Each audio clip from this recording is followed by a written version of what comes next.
MP Anwarul Azim আনার হত্যাকাণ্ডে জড়িত সন্দেহে কসাই জিহাদ নামে একজনকে গ্রেপ্তার করেছে ভারতের সিআইডি। আজ সমর্পণ করবে আদালতে। আশুগঞ্জ নবীনগর সড়ক নির্মাণ প্রকল্পের জমি অধিগ্রহণের ফলে হুমকিতে ৩০০ বছরের ঐতিহ্যবাহী বড় বাজার। বিকল্প উপায় বের করার দাবি ব্যবসায়ীদের। উল্লাপাড়ায় ফুলজোর নদী খননকৃত বালু ৩ ফসলি জমিতে ফেলার অভিযোগ। ফসলি জমিতে বালু মহল করলে জীবন জীবিকা কষ্টসাধ্য হবে দাবি কৃষকদের। এবং গাইবান্ধা সাদুল্লাপুরে বোরো ধানের বাম্পার ফলনে খুশি কৃষকরা, ব্যস্ত ধান কাটা ও মাড়াইয়ে। আবহাওয়া অনুকূলে থাকায় আশাতীত ফসলের আশা।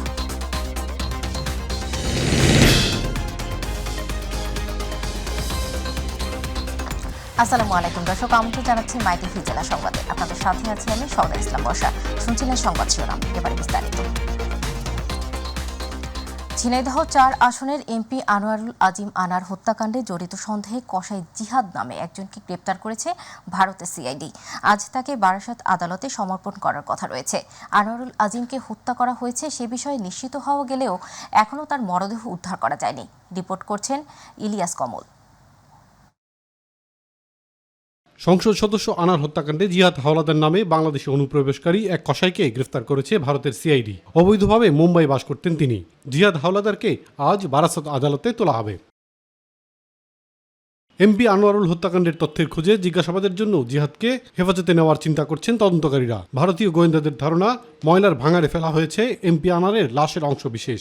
গ্রেফতারকৃত ক্যাব চালককে জিজ্ঞাসাবাদ করে এমনই তথ্য পেয়েছেন তদন্তকারীরা। ক্যাব চালকের তথ্য অনুযায়ী খুনের পর লাশ টুকরো টুকরো করে কাটা হয়। লাশের অংশবিশেষ পোলেরহাট থানার ভাঙারে কৃষ্ণমাটি গ্রামে ফেলা হয়েছে। ঘটনাস্থলে অনুসন্ধান চালাচ্ছে ভারতের সিআইডি কর্মকর্তারা। আনোয়ারুল আজিমকে হত্যা করা হয়েছে সে বিষয়ে নিশ্চিত হওয়া গেলেও এখনও তার মরদেহ উদ্ধার করা যায়নি। গতকাল ডিবির অতিরিক্ত পুলিশ কমিশনার মোহাম্মদ হারুনুর রশিদ বলেছেন, আশা করছি খুব শিগগিরই ভারতীয় পুলিশ এমপি আনোয়ারুল আজিম আনারের মরদেহ উদ্ধার করতে পারবেন। ইলিয়াস কমল, মাই টিভি। বাংলাদেশ এবং ভারত দুই দেশের কূটনৈতিক তৎপরতায় দ্রুত এমপি আনোয়ারুল আজিমের খুনিরা ধরা পড়বে বলে মন্তব্য করেছেন সমাজ কল্যাণমন্ত্রী ডাক্তার দীপু মনি। টাঙ্গাইলের মির্জাপুরে শহীদ দানবীর রণদা প্রসাদ সাহার আর্ত মানবতার সেবায় প্রতিষ্ঠিত কুমুদিনী হাসপাতালের কুমুদিনী কমপ্লেক্সে আন্তর্জাতিক ক্যান্সার ও প্যালিয়েটিভ সেবা সম্মেলনের সমাপনী দিনে সাংবাদিকদের প্রশ্নে তিনি একথাও জানান।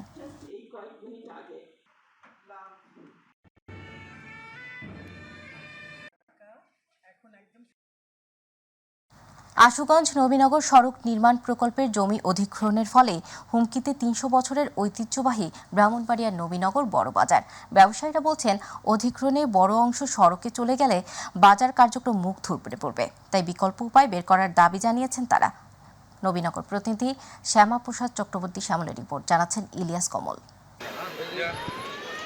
তিতাস নদীর তীরে প্রায় ৩০০ বছর আগে গড়ে ওঠে এই নবীনগর বড় বাজার। প্রতিদিনের পাশাপাশি এখানে সপ্তাহে 2টি বড় হাট বসে। উপজেলার 21টি ইউনিয়ন ও একটি পৌরসভার ক্রেতা বিক্রেতাদের পদচারণায় সরগরম থাকে এই বাজার। সম্প্রতি আশুগঞ্জ নবীনগর সড়ক নির্মাণে জমি অধিগ্রহণের সময় পড়েছে বাজারের সিংহভাগ। সড়কের জন্য এখানকার জমি অধিগ্রহণ করলে বাজার ব্যবস্থা ধসে পড়বে বলে মনে করেন ব্যবসায়ীরা। একই সঙ্গে কর্মহীন হয়ে পড়ার আশঙ্কায় থাকবে হাজারো পরিবার ও বাড়বে দুর্ঘটনার আশঙ্কাও। এই বাজারের একটা অংশ যদি চলে যায় হাইওয়ে রাস্তার উপর, বাকি অংশটুকু আস্তে আস্তে দিনে দিনে বিলীন হয়ে যাবে। আমাদের একটা নিবেদন থাকবে সরকারের নিকট, নবীনগর প্রাণ কেন্দ্র থেকে না ভেঙে অন্যত্র দিয়ে রাস্তাটা হলে এবং মার্কেটের ঠিক থাকে এবং সৌন্দর্য বৃদ্ধি পাবে। আমি ওইটা দিয়ে গোর সংসার চালাই, এরাও গোর সংসার চালা পাই, বুঝছেন? মানে যদি আমার দোকানটা ভাঙিয়ে দেয় পাই, তাহলে আমরা তিন পরিবারের রাস্তায় বসতে হবে। সড়ক ও জনপথ বিভাগ জানিয়েছে, ভূমি অধিগ্রহণ প্রক্রিয়া শেষ না হওয়ায় সড়কের অ্যালাইনমেন্ট নিয়ে নতুন করে চিন্তার সুযোগ রয়েছে। তবে তা নির্ভর করে উচ্চ পর্যায়ের তদন্ত কমিটির যাচাই বাছাইয়ের উপর। তো আমরা এই বিষয়টি নিয়ে ইতিমধ্যে স্থানীয় এমপি মহোদয়ের সাথে আলাপ করেছি, তিনিও বিষয়টি জানেন এবং একই সঙ্গে আমি আমার ঊর্ধ্বতন কর্তৃপক্ষকে এই বিষয়টি মৌখিকভাবে অবহিত করেছি। 2018 সালে আশুগঞ্জ নবীনগর 20 কিলোমিটার দীর্ঘ সড়ক নির্মাণের কাজ শুরু করে সড়ক ও জনপথ বিভাগ, যার ব্যয় ধরা হয়েছে 436 কোটি টাকা। ইলিয়াস কমল, মাই টিভি। বরিশালে বন্ধ হওয়া সরকারি ন্যাশনাল সার্ভিসের প্রায় ২,০০০ শিক্ষিত দক্ষ নারী পুরুষ প্রকল্প বন্ধে বেকার হয়ে পড়েছে। এখন তারা মানবেতর জীবনযাপন করছে। পুনরায় প্রকল্প চালুর দাবিতে করছে মানববন্ধনও, দিচ্ছে স্মারকলিপি। কর্মহীন এই জনশক্তির দুর্দশার বিস্তারিত তথ্য পারভেজ রাসেলের রিপোর্টে।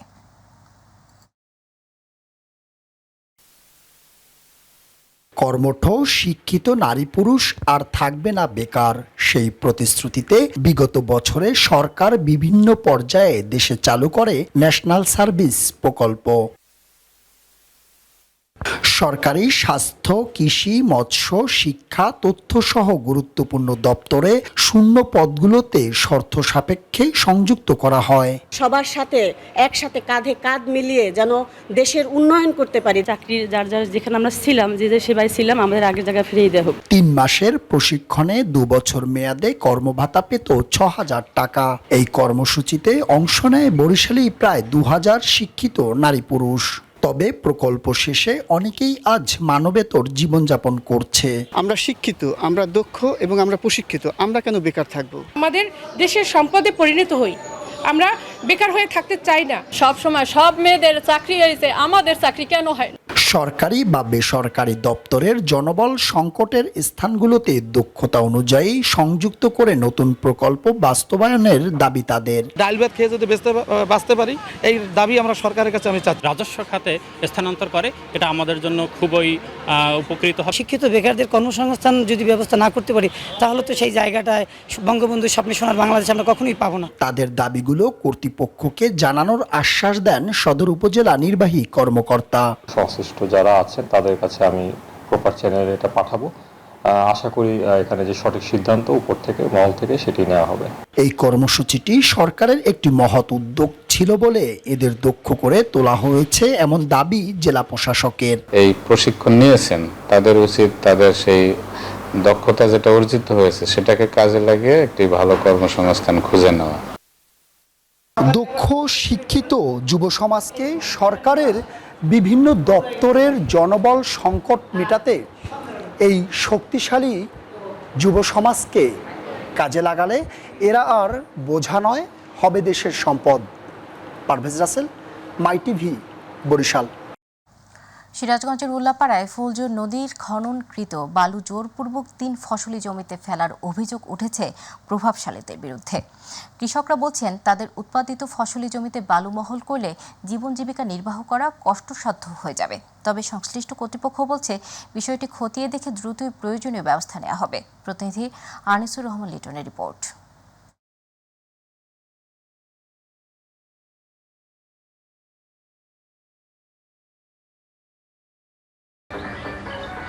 সিরাজগঞ্জের উল্লাপাড়ার ফুলজোর নদীর পানির প্রবাহ সচল রাখতে খনন কাজ শুরু করেছে পানি উন্নয়ন বোর্ড। নদী থেকে উত্তোলনকৃত বালু লিজ নিয়ে ফেলা হচ্ছে কৃষকের জমিতে।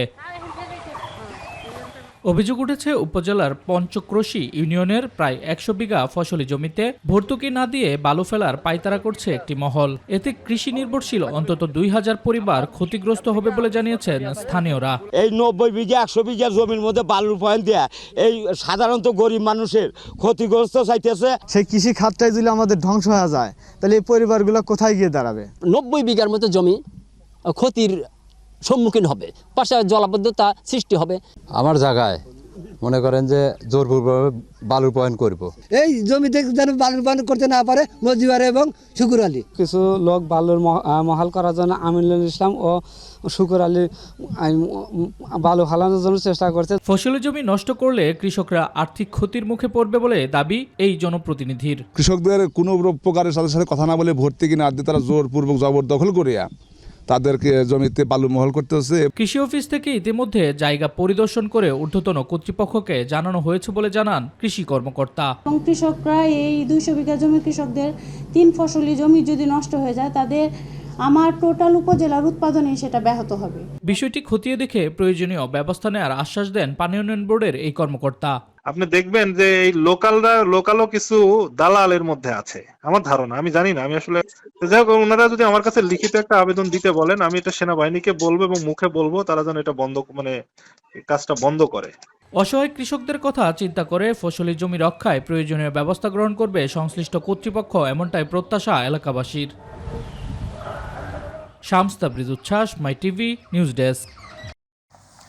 ঝিনাইদহ সদরে এক প্রবাসীর স্ত্রীকে গলা কেটে হত্যা করা হয়েছে। আহত হয়েছে আরও এক নারী। সকালে সদর উপজেলার খালকুলা গ্রামে এ ঘটনা ঘটে। পুলিশ ও স্থানীয়রা জানায় ওই গ্রামের অবেদ আলী দুবাই ও ছেলে মেহেদি মালয়েশিয়া প্রবাসী। গ্রামের বাড়িতে অবেদ আলীর স্ত্রী ফাতেমা খাতুন ও ছেলে বউ বিথি থাকতেন।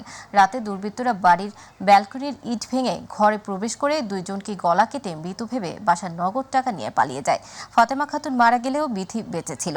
ভোরে গলা কাটা অবস্থায় পাশের বাড়িতে গেলে লোকজন তাকে উদ্ধার করে ঝিনাইদহ সদর হাসপাতালে পাঠায়। খবর পেয়ে পুলিশ ঘটনাস্থলে এসে ফাতেমার মরদেহ দেখতে পায়। বিথি আহত অবস্থায় একটি চিরকুট লিখে রেখে যায়। তার সূত্র ধরে পুলিশ দুইজনকে আটক করেছে।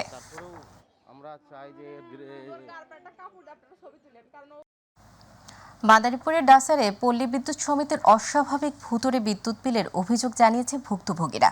বৃহস্পতিবার পল্লী বিদ্যুতের অতিরিক্ত বিলের প্রতিবাদে উপজেলার ডাসার পল্লী বিদ্যুৎ সাব জোনাল অফিস ঘেরাও করে বিক্ষোভ করে গ্রাহকেরা। পরে পুলিশ এসে পরিস্থিতি নিয়ন্ত্রণে আনে। এ বিষয়ে জানতে চাইলে ডাসার পল্লী বিদ্যুৎ সমিতির সহকারী জেনারেল ম্যানেজার তৌহিদুর রহমান বিষয়টি নিয়ে কোনো প্রকার মন্তব্য করতে অস্বীকৃতি জানান। দিনাজপুরের পার্বতীপুরে সড়ক মহাসড়কে ধান ও খড় শুকানোর কারণে প্রতিনিয়তই ঘটছে ছোট বড় নানা দুর্ঘটনা। এতে ঝুঁকি নিয়ে চলাচল করছে বাইক, অটোরিকশা সহ বিভিন্ন যানবাহন। এদিকে দুর্ঘটনা রোধে দ্রুত ব্যবস্থা নেওয়ার দাবি জানিয়েছেন পরিবহন সংশ্লিষ্টরা।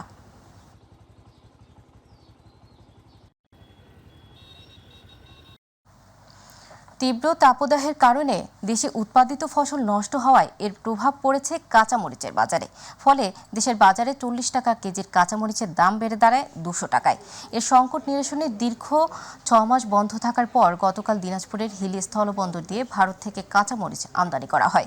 প্রথম চালানে প্রায় 10 মেট্রিক টন কাঁচামরিচ দেশে আসে। এর মাধ্যমে দেশের বাজারে কাঁচামরিচের দাম স্বাভাবিক হবে বলে মনে করেন সংশ্লিষ্টরা। এবারে আমাদের কৃষি।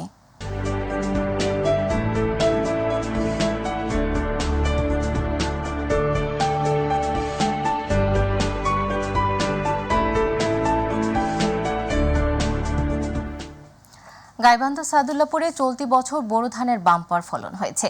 আশাতীত ফলন পেয়ে খুশি কৃষকেরা। বোরো ধান কাটা ও মাড়াইয়ে ব্যস্ত সময় পার করছেন তারা। আবহাওয়া অনুকূলে থাকায় এবছর বোরো ধানের বাম্পার ফলন হয়েছে বলে জানিয়েছে স্থানীয় কৃষি অফিস। প্রতিনিধি মোহাম্মদ শাহিন মিয়া রিপোর্ট, জানাচ্ছেন এস.এম. হামিম। গাইবান্ধা সাদুল্লাপুরে বিস্তীর্ণ ফসলের মাঠে ধুল খাচ্ছে সোনালী ধান। পাকা ধানের মোমো গন্ধে মুখরিত চারদিক। সকাল সন্ধ্যা বোরো ধান কাটা ও মারায় ব্যস্ত সময় পার করছেন কৃষকরা। এবছর ধানের বাম্পার ফলন হওয়ায় খুশি তারা। আমাদের বাম্পার ফলন হয়েছে এরই বড় মরশুমে। আমরা বিঘা প্রতি ধান 22 থেকে 25 মণ ধান পেয়েছি। এবারকার আবাদের ফলন খুব ভালো এবং আমরা সুষ্ঠুভাবে কাটামারি করি। ইরিগেশনের ফলন মোটামুটি ভালো হয়েছে। সেগুন ধান 20 মণ আর মোটা ধান 25 থেকে 28 মণ ফলন হয়েছে। আবহাওয়া অনুকূলে থাকা কৃষি বিভাগের প্রচেষ্টায় এবার ফলন ভালো হয়েছে বলে জানিয়েছে স্থানীয় কৃষি বিভাগ। মাঠ পর্যায়ে কৃষকদের মাঝে বিনামূল্যে বিভিন্ন সময় আমাদের প্রদর্শনী এবং প্রণোদনার মাধ্যমে যে বীজ সার সহায়তা করে থাকি।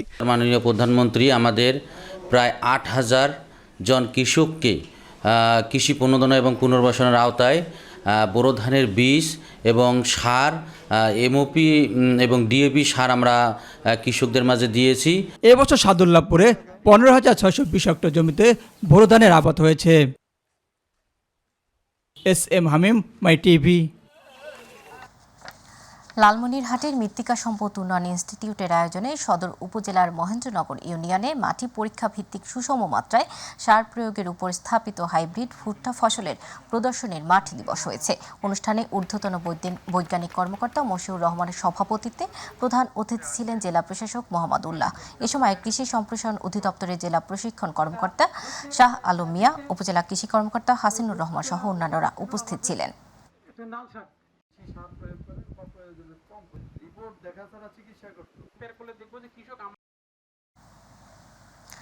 দর্শক, নিচ্ছি ছোট্ট একটি সংবাদ বিরতি। ফিরছে এক্ষুনি, আমাদের সাথে থাকুন।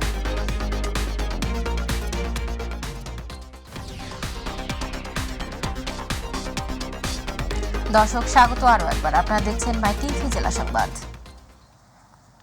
গাইবান্ধা সাদুল্লাপুরে বাড়ির পাশে পুকুরের পানিতে ডুবে নুসরাত নামের 14 মাস বয়সী কন্যা শিশুর মৃত্যু হয়েছে। বৃহস্পতিবার সাদুল্লাপুর উপজেলার বনগ্রাম ইউনিয়নের পশ্চিম ইসবপুর গ্রামে বাড়ির পাশে থাকা পুকুরের পানিতে ডুবে শিশু মৃত্যু হয়। এ ঘটনায় সাদুল্লাপুর থানা পুলিশ ঘটনাস্থল পরিদর্শন করে উপস্থিত এলাকাবাসীর উদ্দেশ্যে পানিতে ডুবে শিশু মৃত্যু রোধে সচেতনতামূলক পরামর্শ প্রদান করেন।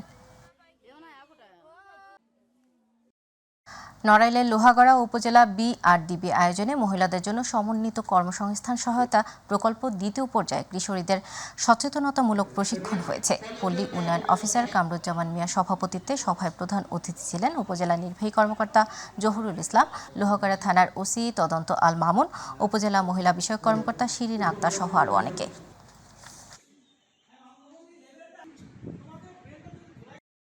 গ্রামের ভুরুঙ্গামারীতে উপজেলা পরিষদের তৃতীয় ধাপের নির্বাচন উপলক্ষে দায়িত্বপ্রাপ্ত প্রিজাইডিং অফিসারগণের প্রশিক্ষণ ও মতবিনিময় সভা হয়েছে।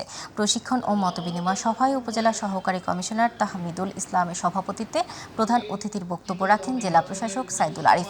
বিশেষ অতিথি ছিলেন পুলিশ কমিশনার আল আসাদ মাহফুজুল ইসলাম ও জেলা নির্বাচন অফিসার আলমগীর হোসেন।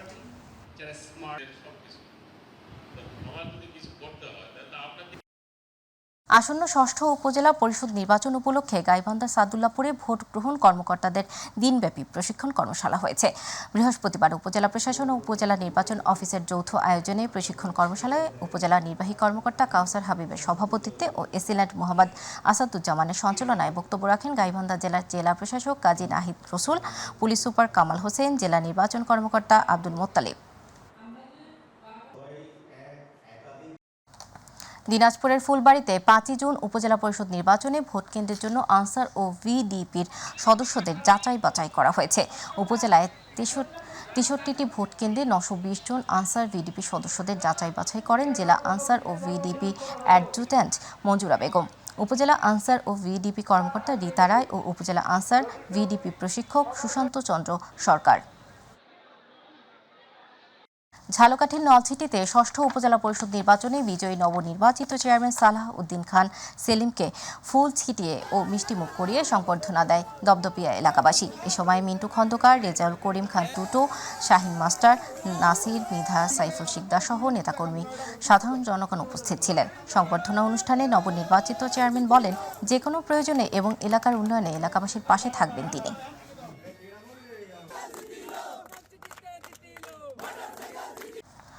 তৃতীয় ধাপে আসন্ন উপজেলা পরিষদ নির্বাচনকে সামনে রেখে যশোরের বাঘারপাড়া উপজেলাতে নির্বাচন কমিশন কর্তৃক 894টি ইভিএম মেশিন পৌঁছেছে।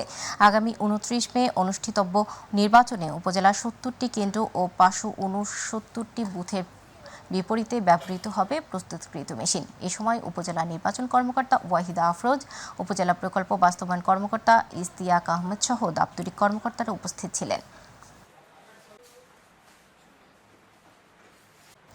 মানিকগঞ্জে তৃণমূল পর্যায়ে সর্বস্তরের অংশগ্রহণ, স্বচ্ছতা ও জবাবদিহিতা নিশ্চিতকরণ এবং সম্পদের সুষ্ঠু ব্যবহারের লক্ষ্যে উন্মুক্ত বাজেট সভা হয়েছে। বৃহস্পতিবার মানিকগঞ্জ সদর উপজেলার জাগির ইউনিয়ন পরিষদ প্রাঙ্গণে জাগির ইউনিয়ন পরিষদের 2024-25 অর্থ বছরের উন্মুক্ত বাজেট সভা অনুষ্ঠিত হয়। এরপর 2,33,15,500 টাকার বাজেট ঘোষণা করা হয়। জাগির ইউনিয়ন পরিষদের চেয়ারম্যান জাকির হোসেনের সভাপতিত্বে ইউপি সচিব নাজমুদ্দিন শিকদার সহ ইউপি সদস্য ও সর্বস্তরের জনগণ উপস্থিত ছিলেন। অর্থ বছরের ন্যায় এবছরও সরকারি সম্ভাব্য আয় ব্যয় নির্ধারণে যশোরের বাঘারপাড়া উপজেলার বন্দবেলা ইউনিয়ন পরিষদ কর্তৃক 2024-25 অর্থ বছরের 2,560 টাকা উন্মুক্ত বাজেট ঘোষণা অনুষ্ঠিত হয়েছে। গতকাল ইউনিয়ন পরিষদ চত্বরে উক্ত বাজেট কর্মসূচি পরিচালিত হয়। এ সময় পরিষদের চেয়ারম্যান শব্দুল হোসেন খান, ইউনিয়ন সচিব ওবায়দুর রহমান, অধ্যক্ষ কোহিনুর হোসেন সহ ইউপি সদস্য ও বিশিষ্ট ব্যক্তিবর্গ উপস্থিত ছিলেন। যশোরের শিক্ষা প্রতিষ্ঠানে শিক্ষা উপকরণ, শিক্ষাবৃত্তির জন্য অর্থ বিতরণ ও শিক্ষার্থীদের নিয়ে সমাবেশ হয়েছে। গতকাল জেলা দুর্নীতি দমন কমিশনের আয়োজনে এই অনুষ্ঠানে দুদকের উপপরিচালক আল আমিনের সভাপতিত্বে প্রধান অতিথি ছিলেন যশোর জেলা প্রশাসক আবরাউল হাসান মজুমদার। এ সময় জেলার 35টি শিক্ষা প্রতিষ্ঠানে সততা স্টোরের জন্য 3.5 লাখ টাকা অনুদান, 14 জন শিক্ষার্থীকে 6,000 টাকা করে শিক্ষাবৃত্তি ও শিক্ষা উপকরণ বিতরণ করা হয়। ফরিদপুরের ৯১ নং নয়রশি সরকারি প্রাথমিক বিদ্যালয়ের ১৫০ শতাধিক ক্ষুদে শিক্ষার্থীদের মাঝে স্কুল ব্যাগ বিতরণ করা হয়েছে। প্রধানমন্ত্রীর আহ্বানে কমিউনিটি ডেভেলপমেন্ট সেন্টারের উদ্যোগে শাখা ব্যবস্থাপক মাহবুব আলমের সার্বিক তত্ত্বাবধানে শিক্ষার্থীদের মাঝে এসব সামগ্রী বিতরণকালে প্রধান অতিথি ছিলেন উপজেলা শিক্ষা অফিসার সোনানন্দ পাল, বিশেষ অতিথি ছিলেন সহকারী শিক্ষা অফিসার রূপা ঘোষ, স্কুল ম্যানেজিং কমিটির সভাপতি আব্দুল আজিজ খান সহ আরও অনেকে। মুন্সিগঞ্জ জেলা ক্রীড়া সংস্থা আয়োজিত ব্যাডমিন্টন টুর্নামেন্ট ২০২৪-এর উদ্বোধন করা হয়েছে। মুন্সিগঞ্জ জেলা ইনডোর স্টেডিয়ামে এই উদ্বোধনী কার্যক্রম হয়। জেলা ক্রীড়া সংস্থার সভাপতি জেলা প্রশাসক আবু জাফর রিপনের পক্ষে উপসচিব ও স্থানীয় সরকার বিভাগের উপপরিচালক জুবাইর সভাপতিত্বে উদ্বোধনী অনুষ্ঠানে প্রধান অতিথি ছিলেন মুন্সিগঞ্জ ৩ আসনের সংসদ সদস্য মোহাম্মদ ফয়সাল বিপ্লব। বিশেষ অতিথি ছিলেন অতিরিক্ত police super DSB Yasmina Ferdous, Bangladesh badminton ফেডারেশনের সাধারণ সম্পাদক আলমগীর হোসেন।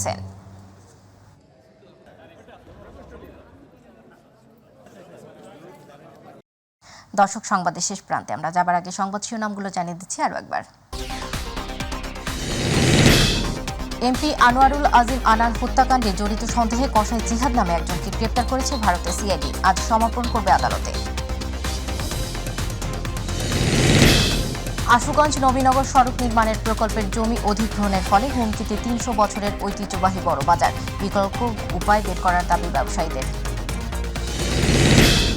উল্লাপাড়ায় ফুলজোর নদীর খননকৃত বালু ৩ ফসলি জমিতে ফেলার অভিযোগ। ফসলি জমিতে বালু মহল করলে জীবন জীবিকা কষ্টসাধ্য হবে দাবি কৃষকদের। এবং গাইবান্ধা সাদুল্লাপুরে বোরো ধানের বাম্পার ফলনে খুশি কৃষকরা। ব্যস্ত সময় ধান ও মাড়াইয়ে আবহাওয়া অনুকূলে থাকায় আশাতীত ফসলের আশা।